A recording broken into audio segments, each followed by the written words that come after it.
Quello che voglio dirvi io è solamente il benvenuto qui nella sede della nostra Camera di Commercio. Le seconde case sono da sempre una realtà importantissima del sistema dell'accoglienza, quindi stiamo parlando del turismo della nostra provincia. Adesso si tratta di capire se nelle esigenze più complessive di riqualificazione del nostro turismo le seconde case, così come le altre componenti della ospitalità,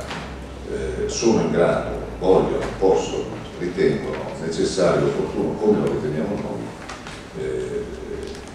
avviare un processo complessivo di riqualificazione del turismo. Riqualificazione del turismo vuol dire infrastrutture, vuol dire tante cose, ma soprattutto vuol dire riqualificare l'accoglienza, riqualificare le strutture che oggi offrono ai turisti, alle persone che vengono a stare un po' di tempo sul nostro territorio, la possibilità di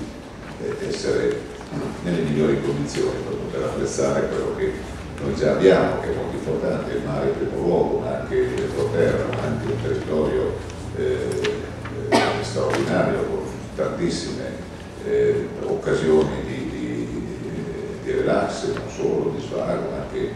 dal punto di vista culturale, non solo dal punto di vista gastronomico, ci sono tanti aspetti che sono interessanti e il sistema che dà la possibilità alle persone di potersi fermare è un sistema complesso che va dagli alberghi, residence, le bed and breakfast, i campeggi, insomma c'è tutta una serie di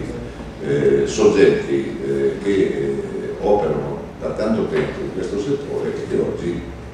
devono capire qual è la strada migliore per diventare ancora più performanti e soprattutto diventare in grado di essere essi stessi attrazione per le persone che devono venire qua. Quindi questo studio che Unione Camere ha fatto è un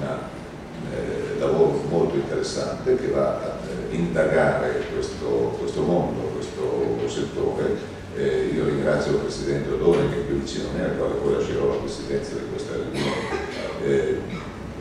di aver scelto Savona per presentare, anche se in casi in specie Maurizio riguardano la Lagna, riguardano anche varie parti della Liguria, però ho voluto venire a Savona perché a Savona, se andiamo a vedere i numeri, come seconde case, credo anche come altre forme di ospitalità, questo vuol dire che ci sono tanti turisti che vengono in provincia di Savona, ma come seconde case sicuramente siamo la provincia, una delle province più importanti.